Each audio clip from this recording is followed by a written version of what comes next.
दूर गांव से आने वाले व्यक्ति के लिए RT-PCR का चेक कराना संभव हो पाएगा? तो क्या हम इसको इस तरीके से नहीं देख सकते कि ये हम गरीब लोगों के लिए, जो सही मायनों में श्रद्धालु हैं, जो लोग नंगे पैर श्रद्धा भाव से हरिद्वार में कुंभ स्नान कर अपने पुण्य को बढ़ाने आते हैं, अपने पापों को धोने आते हैं, उनको हम रोकने का प्रयास कर रहे हैं।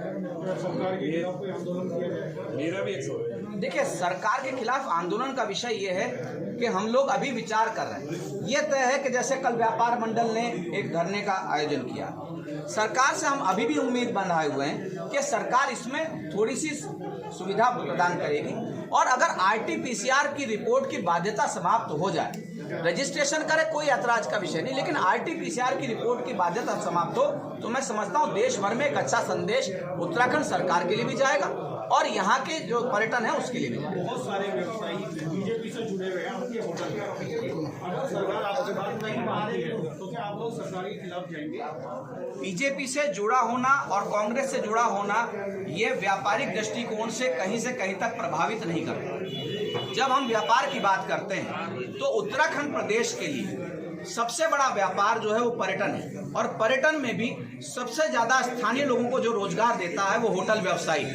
आशुतोष जी, 70% स्थानीय कर्मचारी हम लोगों के यहाँ वो इंडस्ट्रीज में नहीं है, लेकिन होटलों में 70% स्थानीय युवाओं को रोजगार मिला हुआ है। तो इसमें भाजपा हो या कांग्रेस हो, जो भी इस प्रकार की नीति का निर्धारण करेंगे जिससे कि यहाँ के स्थानीय युवाओं के बेरोजगार होने की संभावना बढ़ेगी, यहाँ का पर्यटन व्यवसाय चौपट होगा, तो उसके खिलाफ जो भी जरूरी कदम होंगे। आशुतोष जी, आप लोग अधिकारियों के साथ बैठकों में रहते हैं, तब क्यों नहीं कुछ बोलते हैं? वहाँ तो सब शांत हो जाते हैं। हम निश्चित रूप से अधिकारियों के साथ बैठक में हर विषय को उठाते हैं। DM साहब के साथ बैठक में उस दिन कुलदीप जी ने, हमने ये विषय सब उठाए थे।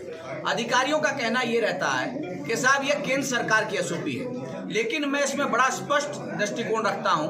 केंद्र सरकार ने SOP के लिए सुझाव प्रदेश सरकार से मांगे थे, प्रदेश सरकार ने हरिद्वार के स्थानीय प्रशासन से मांगे थे। तो ये कहकर जान छुड़ाने की कोशिश कोई अधिकारी न करे कि केंद्र सरकार की SOP है। सुझाव यहां से गए, फिर केंद्र सरकार ने उन सुझावों के आधार पर SOP जारी की। आप देखिए, पंजाब में चुनाव की तैयारी हो रही है, क्या सरकार वहाँ पे कोई ऐसी SOP जारी कर रही है कि जो लोग रैली में जाएंगे वो कोविड रिपोर्ट, नेगेटिव रिपोर्ट लेकर जाएंगे? क्या ये सरकार वो जो गाजीपुर बॉर्डर पे जो लोग किसान वहाँ बैठे हैं, क्या उनसे वो पूछा जाता है कि क्या आप कोविड रिपोर्ट लेकर आ? लाखों की संख्या में लोग बॉर्डर पे खड़े हैं। क्या सरकार को उत्तराखंड की जनता की चिंता नहीं है? क्या सरकार, क्या कंप्यूटर है, क्या उसको महसूस नहीं होती है? क्या सरकार के या शासन के लोग जो बैठे हैं वो महसूस नहीं करते कि जो व्यवसायी है, हरिद्वार का कारोबारी है, वो पिछले 1.25 साल से किस तरह से आर्थिक मंदी झेल रहा है? उनको कोई चिंता नहीं है। क्या इस सरकार के पास कोई भी आंकड़े हैं? उनको पता है कि कितने लोग बेरोजगार बैठे हैं घर में? जो हम सब होटल कारोबारी हैं, आज हम सिर्फ हम ही नहीं है, हमारे साथ हमारे परिवार है, हमारे साथ वो स्टाफ है जो वर्षों से हमारे साथ काम करते चले आ रहे थे, वो आज घर में बैठे हुए हैं। उनका घर परिवार कैसे चलता होगा? क्या सरकार सिर्फ इसी बात की चिंता करती है कि मुझे केंद्र सरकार से जो जारी हुई है उसको सिर्फ इम्प्लीमेंट कराना है? इस SOP के नाम पे हरिद्वार की जनता को डराया जा रहा है, धमकाया जा रहा है, जो किसी भी कीमत पे बर्दाश्त नहीं किया जाएगा। क्योंकि जब हम मरने वाले हैं तो हम सरकार चाहे तो मुझे जेल भेजे, चाहे जो कुछ भी करे, हम इसके खिलाफ हम बड़ा रणनीति तैयार करेंगे। ये तुगलकी फरमान है। बिल्कुल, ये तुगलकी फरमान है। सरकार को चिंता नहीं है इस बात की, हरिद्वार के नागरिकों की कोई चिंता नहीं है। पूरे देश में सब सामान्य चल रहा है, और आप उत्तराखंड में देखिए कैसी हालत हो गई है। तारीख की शाम को SOP जारी करते हैं और कहते हैं कि 72 घंटे की कोरोना नेगेटिव रिपोर्ट होनी चाहिए। क्या संभव है ये?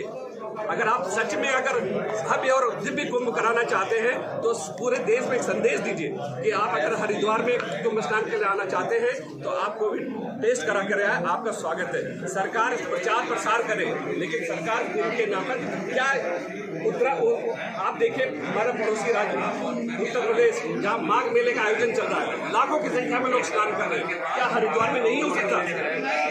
बहुत ही चिंता का विषय है। तो क्या 50 लाख लोगों का रजिस्ट्रेशन करने का संसाधन, उतना बड़ा सर्वर इनके पास है? सबको पता है। फूलों की वर्षा करा हो रही है। जो 13 अखाड़े यहाँ कुंभ स्नान करने आने वाले हैं, उनमें से 3 अखाड़े इस वक्त वहाँ हैं मथुरा में। ये बार बार बयान क्यों आ रहा है कि दिव्य और भव्य होगा? इसका रूप क्या है? किसके लिए कर रहे हैं?